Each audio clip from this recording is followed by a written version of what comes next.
Welcome back, and thank you for joining A Shark's Perspective. I'm Kenneth Shark Kinney, your host and Chief Shark Officer. Let me tell you first about two amazing sponsors who make this show possible. Let's talk about Inbound. From marketing to sales and commerce to CX, Invoca's active conversation intelligence platform enables revenue teams to create better buying experiences, drive more leads, and increase revenue.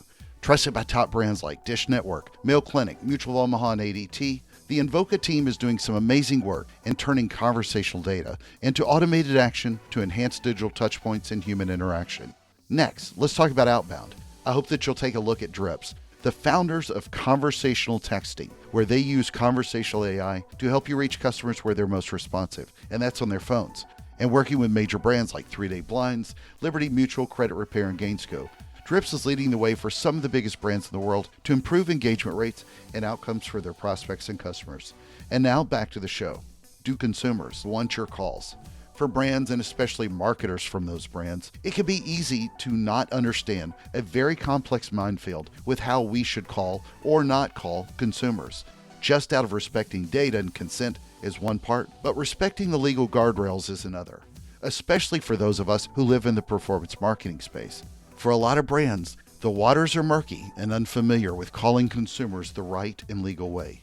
Michele Shuster is a founding partner of Mac Murray Shuster, where she advises clients on proactively managing federal and state consumer protection demands. She's the Regulatory Counsel to LeadsCouncil, as well as the General Counsel to PACE, the Professional Association for Customer Engagement. And on this episode, we'll discuss TCPA, Consumer Protection and Do Not Call laws, states picking up where federal regulations may leave off, ATDSs, and random sequential dialing, footnote 7, stir shaken, call limits and the debt collection rule, enhanced caller IDs, the traceback group, diving in the Adriatic, Bearcats and white tips, and a lot more. So let's tune into a leading TCPA attorney and a shark who only observes best practices whenever he calls on this episode of A Shark's Perspective. Michele, thank you so much for joining us today on A Shark's Perspective. I got a chance to meet you at a conference and through our mutual friends with LeadsCouncil, and especially all the folks in the performance marketing world. And I know about your background, but tell us a little bit about yourself, your background, your career to date. Sure.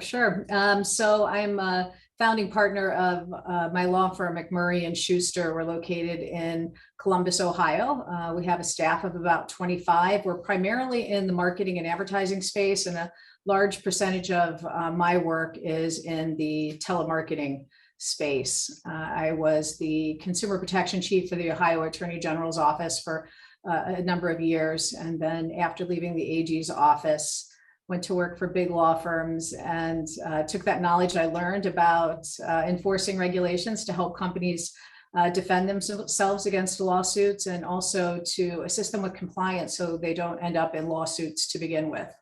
I'm currently General Counsel for PACE, the Professional Association for Customer Engagement, which is the trade association that represents contact centers and all phases of contacting consumers. And I'm also Regulatory Counsel for LeadsCouncil. Yeah, that's a lot of hats. So the thing that I really wanted to cover a lot today was where we are with the state of the state with all the regulations. Where are we today with current regulations as they stand? Over the course of 2021, we've obviously seen the Facebook ruling and how that got narrowly defined by the Supreme Court. But now we're starting to see a lot of things change with state laws. For example, California and Florida just passed an act which went into effect in July of 21. Arizona's starting to do some things. You've got one Supreme Court ruling, and then you've got 50 different regulations. How narrow or broad should we think about this from a state perspective? Well, so, states have had regulations similar to the TCPA for a very long time. When the federal agencies, the Federal Trade Commission and the Federal Communications Commission started passing or implementing, I should say, do not call regulations, the states followed suit. So, I can tell you, having headed or led the consumer protection section for a state during the time when do not call laws were passed, the states and the federal agencies work very closely together. So as we see a deterioration maybe in the breadth of what the TCPA covers, we are certainly going to see states pick up that slack, and we're already starting to see that. You've mentioned a few of those states. California probably being the most significant, which changed its telemarketing regulations back in July, effective July 1st. What we're seeing that's common in these states is they're more broadly defining the type of equipment that can be used that would implicate the statute. So you mentioned Facebook had limited the scope of the Telephone Consumer Protection Act, or the TCPA's definition of a dialer, to one that is actually using a random or sequential number generator to store or to call telephone numbers. Well, the states are not taking that, that narrow approach. Florida, for instance, is looking at systems that automatically dial telephone numbers or choose telephone numbers for dialing. So, that's not something that we've looked at previously. We don't have any case law. And so we definitely don't want our clients, we don't want your listeners to be the test cases in Florida. So it's a very important point in time to stop, look and see what type of calls you're making. Find qualified professionals who understand this industry, and then make sure you have a defendable position, because if, God forbid, you are brought into one of these lawsuits, you're going to want to make sure that you're able to get out of them quickly. So yeah, the landscape is definitely changing. We're going to see a lot more focus on states. We are going into murky and unfamiliar waters, as the shark would know. And so it's just really important that you're prepared and that you know what dangers to look for as you're marketing and making calls. Who are the types of brands that are typically getting themselves into this kind of trouble frequently? Well, of course, I don't represent bad actors. Yes, no, only the best.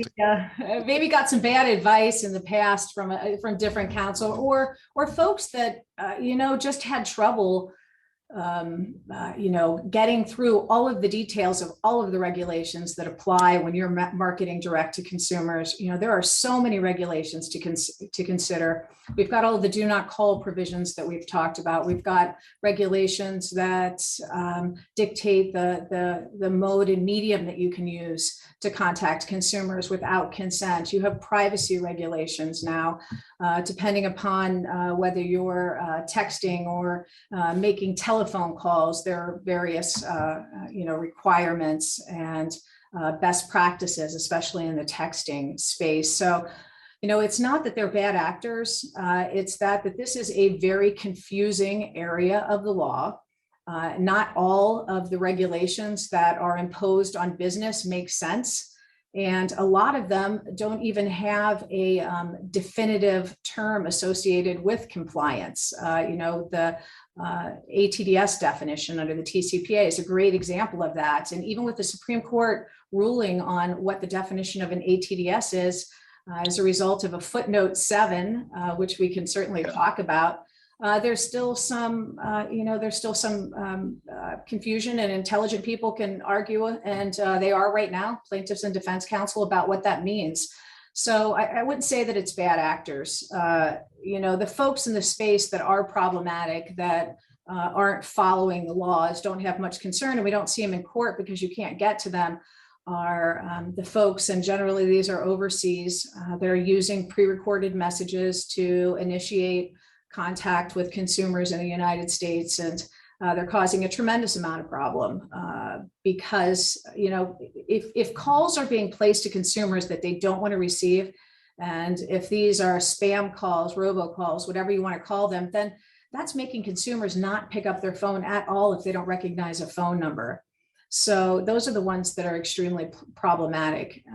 Consumers do want to receive calls that they expect, that they've requested, and those kind of bad actors are making it difficult for the rest of the community.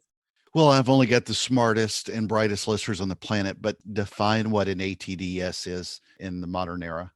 Yeah. So just to back up here a little bit. So the TCPA was originally passed in the mid 1990s, and it was passed because we had really smart telemarketers that had figured out how to produce dialing systems that they could literally just start with dialing and sequential numbers with all zeros, ending with all nines.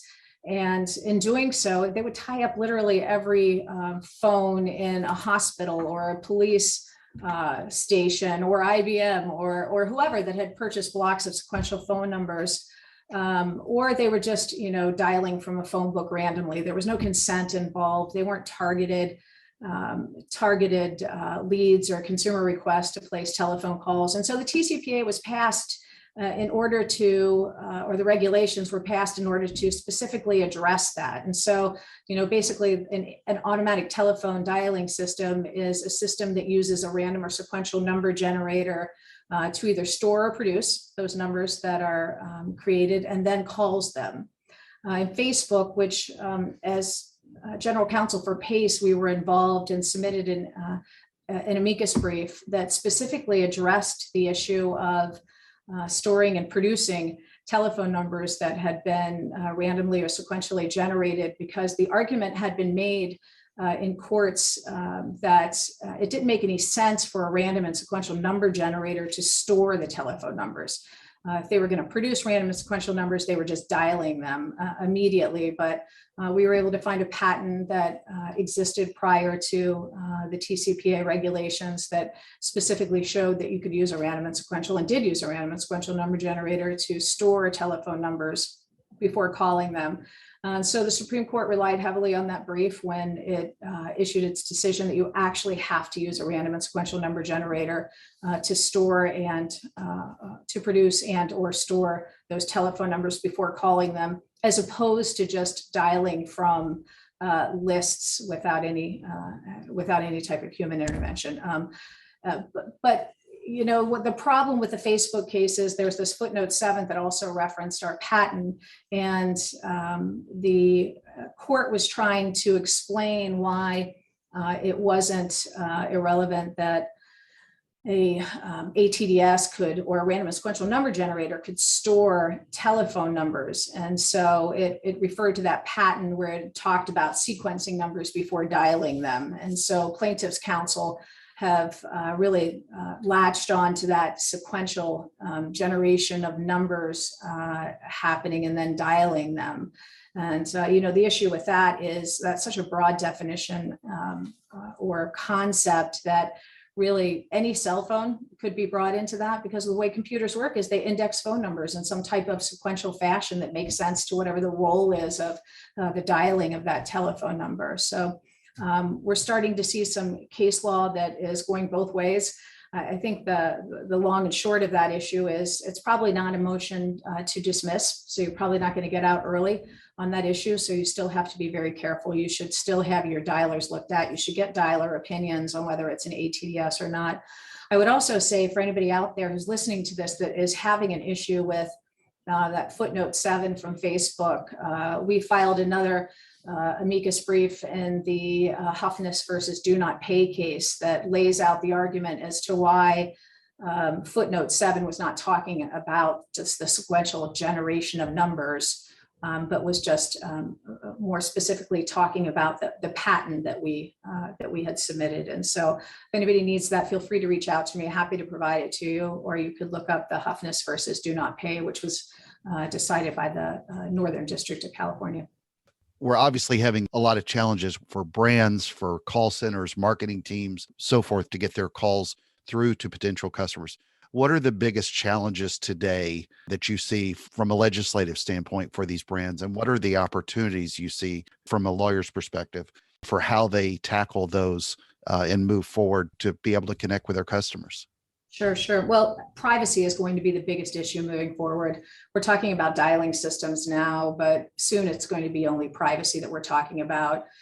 Virginia just passed a new state privacy law that has a private right of action. We all know about the CCPA out of California. Nevada's made some changes to their privacy statute. And so really what we're going to be talking about soon is the right to be able to use the information that we collect and who that can be shared with. What type of options you need to give to consumers to opt out of the sharing of their data, and how you have to honor that. So, I think it used to be that privacy was an afterthought once you put a website together and asked for information and started collecting that consumer information, and that will no longer be as we move forward. This term of privacy by design is something that everybody should be thinking about, and should be thinking about how they're collecting information and what disclosures they're required to make, and how they can handle and share that information, and how they have to honor the requests to have that information deleted. So big issue moving forward. Just from the consent perspective, though, as we're looking at affiliate marketing, lead generation, whatever you would like to call it, consent is going to be the big issue. And it's going to be a big issue for two reasons. One, because states are looking at what consent requirements will be imposed by those states. And so it might not be the same requirements for consent as the TCPA. So you really have to understand how you can get consent. So that's one. Two, some of the states are requiring that you also specifically get consent for text messages. It's not no longer adequate to just say you're giving consent to contact that or that consumer is giving consent to be contacted. It's got to be by that specific medium of contact. And then also, the technology is changing now. There's this new requirement that's called Stir Shaken that was put into effect starting June 30th. And it's something that I'm sure most of your listeners, because they are very smart, are already aware of. But now we have telecom carriers that are regulating what kind of messages can get out there. And specifically, a level of trust, it's called an attestation level between an A through C, so A, B, or C, will dictate whether phone numbers or phone calls or text messages are blocked or labeled as spam or telemarketing or robocall or something to that effect. When the consumer receives those. And so the key component there is you got to work with your telecom carriers or your voice service providers so they know who you are and they know that you have the right to use the caller ID or telephone number that you are using. So you'll get an A-level attestation, because if you don't, it is going to be very difficult to get your telephone calls or texts through to the intended recipient. So just a lot of stuff going on right now, and it literally changes daily. I could ask you the same question in 5-10 years. It'd be a lot of stuff going on, and it continues to change daily, especially as technology keeps going. But going back to consent a little bit, what is a best practice for people that you see that they're not taking advantage of with consent? In particular, I often, at least in my small opinion, think of the way that a lot of people collect information. Seems to be fragmented by channel, but then they blast it out across channels in the wrong way. You may gather consent for Facebook, but then you abuse somebody on email. You know what I mean by that? Sure. No, I know exactly what you're saying. And and I think it's implied in your question as well. We have companies that are generating consumer information to provide to others to contact them about various products or services. Maybe it's mortgage companies. I think that's probably a good one. We have a lot of marketers out there that are very good at accepting consumer information and determining which mortgage company would be best for a consumer based on a number of factors, from credit rating to area of the country to type of loan that they're looking for. And so, in that context, and that obviously you can apply the principles broader, but the best practices would be if we have a web page that's collecting consumer information for consumers who are looking at that specific industry when they're providing their information. So they have, a single source kind of web page and dedicated only to mortgage providers. And we don't also then have a marketing partners list that has literally thousands of marketing partners that don't have anything to do with mortgage information. So, if we have those, that single path of consent that is providing consent for a specific industry, And then a specific seller would be the absolute best practice. But there are ways that you can generate consent for multiple companies, multiple sellers through that path.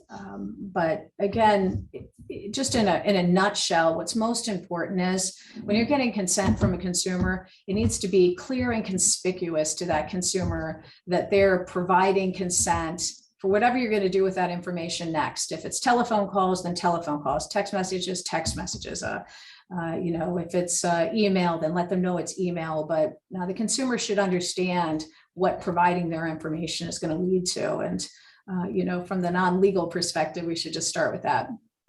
One of the biggest challenges, especially for call centers in particular, that we run into is somebody's either filled out a form or they've given some sort of consent, and then we start calling them, and we start calling them again, and companies start calling them again and again and again. How should someone effectively approach call limits with how often they should be calling a potential customer? Yeah. It's a question we used to get a lot before regulations started coming onto the book. What's the best practice for call frequencies and limits? And then, gosh, has it been over 2 years ago now?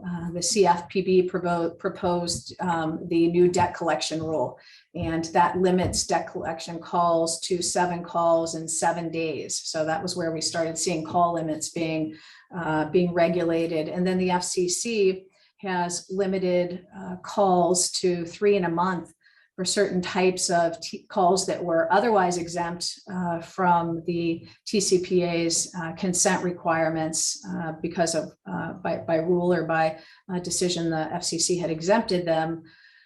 They're limiting, as I said, 3 calls in 1 month. So that is another set of call limits that we saw in Florida. They're imposing call limits as well. And so you can't place more than 3 calls within a 24-hour period. And so the trend is there, and call limits, call frequency is going to be an issue moving forward. We definitely don't want to overcall consumers. They stop answering the phone when that happens. And I think you could look to, probably the debt collection rule, the 7 calls in 7 days. I think that is something that makes sense, except, if you're calling in Florida, you're going to want to make sure you don't have more than 3 of those in a 24-hour period.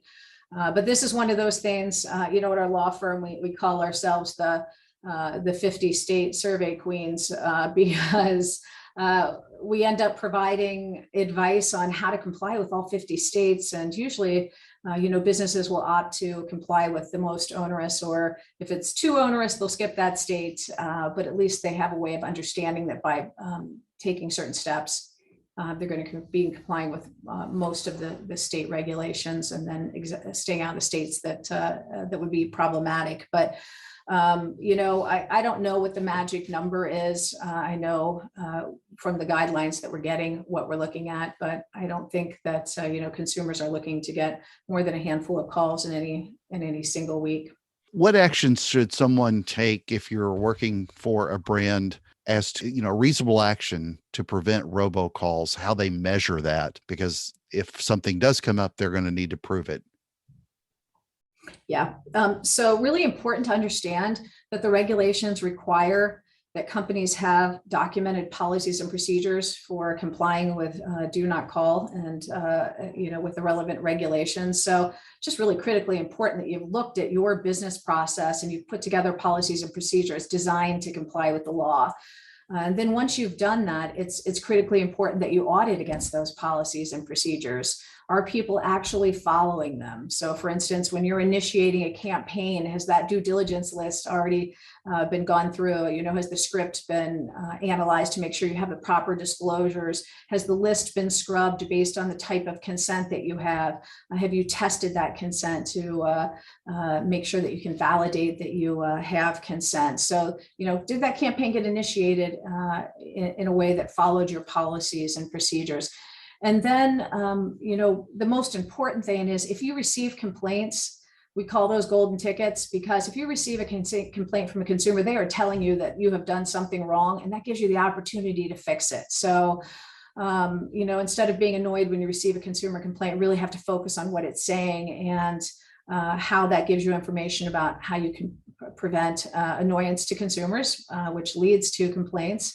Or if you decide that there was a compliance gap, how you can fix that compliance gap. And then when you discover that there are issues, you've got to proactively act to change those immediately. Because once you have knowledge of issues, then it can become much more problematic in a litigation scenario. I would say that there are other platforms out there that you can check to make sure that your telephone numbers aren't generating consumer complaints. The FTC has a call database that you can go to and check your phone numbers to see if they're receiving consumer complaints. The FCC has just initiated a database that businesses can file complaints against illegal calls that are being made, or unwanted calls really at this point also. Various AG's office will also have portals that you can check for consumer complaints. The Better Business Bureau, all AGs work with the Better Business Bureau in determining if they're going to take an enforcement action. So your BBB rating, and more importantly, that you respond to complaints, is just really critically important. So, that's what should be at the heart of all compliance programs. So we do all this from a legal and legislative standpoint in order to protect consumers, which is what we need to do. But when is call blocking an actual harm to a consumer? Because that's got to come up as well. I mean, you can overregulate, or it's almost like you're over medicating your internal actions if you're a good actor. Yeah. So, of course, over the last couple of years, I have heard of hundreds of situations that call blocking could or has led to issues. Probably one of the worst in my mind that I heard was somebody who was on vacation, and they had one credit card with them, and there was a fraud alert that was sent to her. And because that call was labeled as fraud likely, she didn't answer the telephone call, and so that credit card got canceled, and then she couldn't get it turned back on until after she got back to home. So it led to some pretty significant issues to her. But we've talked about with regulators, if you have loved ones traveling abroad, and God forbid they have some type of medical issue, and somebody overseas is trying to contact you about that. Under our new Stir Shaken framework, that might get the C-level attestation that would keep that call from coming through. It would get blocked, and you'd miss that call. And the response I got from one regulator is that you can't protect consumers from themselves. So that's the kind of response we get. But there are all kinds of situations where blocking and labeling could be an issue. I will say that the telecom carriers are working on best practices for remediation of wrongly blocked or labeled numbers. So at the larger enterprise level, that will make a difference. On these one-off calls that I just talked about, that won't make a difference. And all new cell phone subscribers who are signing up have signed up, unless they opt out, to blocking of calls at the carrier label or level. So it's an area that you definitely need to be familiar with from the legal perspective, but also just from what's happening out there in the telecommunications space with really unregulated denial of access for certain companies to the phone networks. So this question is going to be hard for me to ask an attorney the right way, but because I know the perspective somewhat that you're coming from as well, but are we making this entire process too complex? I mean, it almost seems like for a lot of companies, although there are some processes to document through, if you try to actually write out the matrix that makes up the call landscape from a legislative and legal standpoint, it's a massive mess, and it's hard for a lot of people to navigate, even if they have in-house counsel. It is definitely complex. the laws and regulations out there are not easy to follow and contradictory, even in some situations. So no, this is not an easy area to navigate. I think that it's going to get worse because I think that stir shaken is going to go a long way to preventing bad actors access to the telecommunications network. I think that will help tremendously. It was designed to help. But in the meantime, we have states that are now passing their own regulations, and I think frequently outside of the context of stir shaken and what it is going to be able to do. And so we're going to have regulations that are going to do nothing except harm legitimate business because the lawsuits are against legitimate business. Sometimes the mom and pop stores on Main Street that didn't understand that there were these complicated regulations. And you know, it's an area as an advocate for the contact centers in the United States, you know, representing PACE, that we frequently are speaking to regulators about and trying to, you know, guide policy and try to stop needless regulations that will only harm legitimate businesses and not stop any of the bad actors from making telephone calls. And we really have to get the regulators to understand that. Well, and I know we covered it a little bit earlier, but broadly define briefly, if you will, what stir shaken is.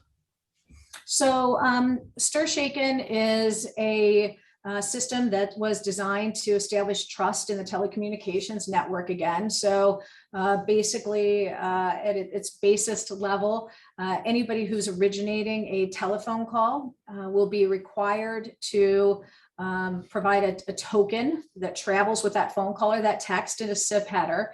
And the token will either, it'll provide other information, but relevant to this conversation, it will say whether the call originator knows who's placing the telephone call and if they have the right to use the telephone number that they're using for caller ID.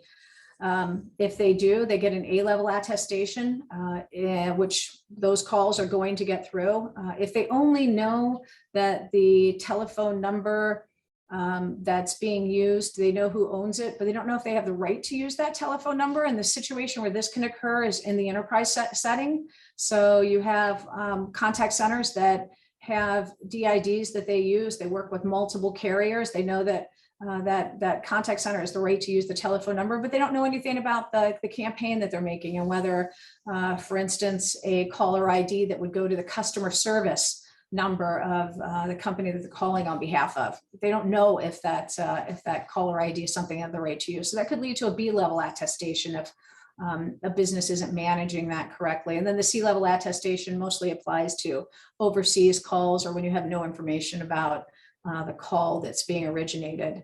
And that token it travels with a telephone call from the originating service provider through the intermediate carriers until analytics companies that the carriers are using that are taking that level of attestation and deciding whether to block or label a call.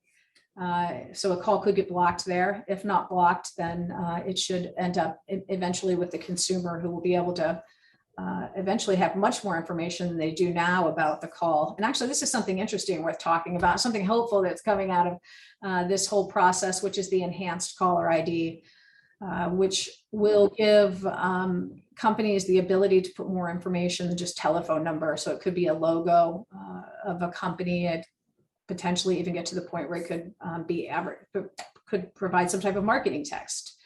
So I think that'll make it more likely for telephone calls to be picked up. It'll be some sort of emoji of some sort. Yeah. All my robocalls will have the chocolate ice cream emoji. So. Yeah. Your emoji would probably be a shark. It'll be a shark. Definitely be a shark. Yeah. Tell us about the industry traceback group that you're involved with, and why is that so important today? So the industry traceback group is a group that is managed by US Telecom, and they are responsible for investigating complaints about calls that are originated by carriers. And this all comes from the Traced Act, right? Yeah, it comes from the Traced Act, which went into effect at the beginning of 2020. But how it works is the traceback group has various methods that they use for collecting complaints and also collecting pre-recorded messages. Most of the industry traceback requests that I have seen over the last, we'll probably say year, have been around pre-recorded messages. But what the industry traceback group does, if they receive a complaint or if they receive a pre-recorded message and they believe that it's illegal or unwanted, they will trace that call back to the originating voice service provider. And then they'll give the voice service provider, I think it's 72 hours to respond to the question that they have, who made the call and did they have consent to make the call. If you don't respond to the traceback group, or if the information that you provide is not adequate, that will go beyond the traceback group, because the FCC, the FTC, and state AGs have standing subpoenas to the traceback group to get the information that they collect. And so, last year you saw some. Actually, it wasn't last year. It was in the spring. Time in the pandemic has become a little crazy, but in the spring, the FCC issued threats of cease and desists to a handful of voice service providers. Those were directly as a result of requests from from information from the U.S. or the traceback group. So that request has got to be taken seriously. So Michele, I know you are a diver as well. This is an obvious transition. I ask everyone who's a guest, what's your favorite kind of shark and why? And I know you've even done some diving around sharks as well. What's your favorite? My coolest experience was diving in the Red Sea with oceanic white tips. And it was one of the most thrilling things I've ever done in my life. They are curious and confident sharks. And so they get within 1 or 2 feet of you. They're anywhere from 6 to 10 feet. They look like baby great whites. And we were at a dive site that 2 weeks after we left, a German diver was attacked. And the lesson you learn is you got to have qualified professionals that you're working with, because we spent hours studying how we would dive with these sharks before we dove.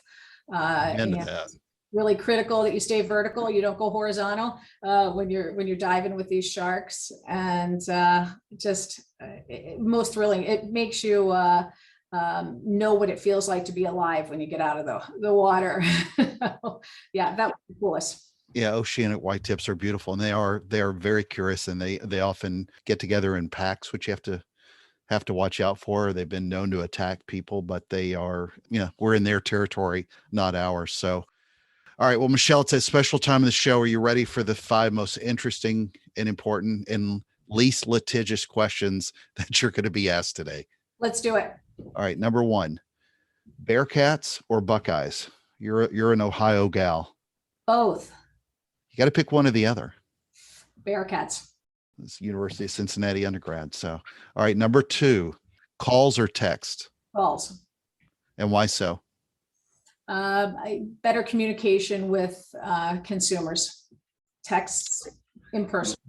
Number 3, are you more a proponent of one federal regulation covering it or individual regulations from all 50 states? The government servant in me says federal regulations. The attorney in me says state regulations. Yeah. Better for billable. All right. Yeah, number 4. Federal regulations are the way to go, though. Yeah. All right. Number 4, as an attorney, you've probably watched a few attorney TV shows. What is your favorite of all time? Any of the Law and Order shows or The Practice? Ally McBeal. Good choice. I'll give you that. That was funny. The dancing baby. All right. Actually, the funny thing is, though, The Practice with Dylan McDermott. My last son, so my third son, I had run out of boy names at that point, and I was watching The Practice, and the name Dylan scrolled across the screen in the credits, and I was like, oh, that'd be a cool name for a child. So he became Dylan based on Dylan. How funny. Yeah, if I saw him, though, I would never, ever since Saturday Night Live did this, I would get him confused with Dermot Mulroney. because they did a whole bit on who is it, Dylan McDermott or Dermot Mulroney, and I don't know which one's which anymore. So number 5, and the most important question that you're going to be asked today is biscuits or cornbread? Cornbread. Okay. Well, you're still part of corn country, so I get that. Michele, where can people find out more about you, keep up with your thought leadership in this space, find out how to get in touch with you for legal advice and more? So mslawgroup.com is our website, and we have wonderful blogs there that keep you up to date on all the breaking news without overwhelming you with daily doses of information. So a great place to find me and also get information about the laws that affect you. So Michele, thank you again for being with us today on A Shark's Perspective.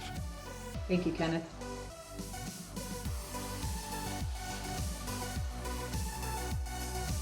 So there was my conversation with Michele Shuster, a founding partner of Mac Murray Shuster, where she advises clients on proactively managing federal and state consumer protection demands. She's Regulatory Counsel to LeadsCouncil, as well as the General Counsel to PACE, the Professional Association for Customer Engagement. Let's take a look at 3 key takeaways from our conversation with her. First, as she said, there's so many regulations today. If you're not working with a smart attorney specializing in this space, then definitely consider it. General counsel at least is needed, but much of this requires a specialist because this is a very confusing area of the law. Make sure that you understand this niche because it's incredibly costly if you don't. 1, from a legal and monetary standpoint, and 2, because you should never disrespect consumers. Don't place calls to consumers that they don't want to receive. They want what they want, and we must respect that. Second, it's so important to respect privacy. Privacy was an afterthought, but that's no longer true. Privacy by design, as she said, is how we should think about honoring this request. And that's on top of how we measure required consent and the technologies we have in place. And regardless of the channel, when you collect consumer information from various sources, follow best practices and let consumers know with a single source that provides information on how that data will be used. And provide a single or at least a limited path of consent as something she recommends. Third, I listen to some marketers, especially digital ones, who don't understand this space at all, and I grow concerned about the lack of knowledge. You've got to be able to understand this and later audit this and know what you're doing, especially because, again, you're using consumer data in respect to their privacy and with how people have traditionally gotten too many calls. This is also not meant to make you over-medicate, if you will, but you have to respect consumers. Yes, it's messy to navigate, but from a shark's perspective, the best waters aren't always the easiest to find. Got a question? Send me an email to kenneth@asharksperspective.com. Thank you again for the privilege of your time. I'm so thankful to everyone who listens. Thank you to the amazing sponsors, Invoke and Drips. Please consider writing a review and letting me know your thoughts on the show. Respect consumers and respect the waters below. And please join us on the next episode of A Shark's Perspective.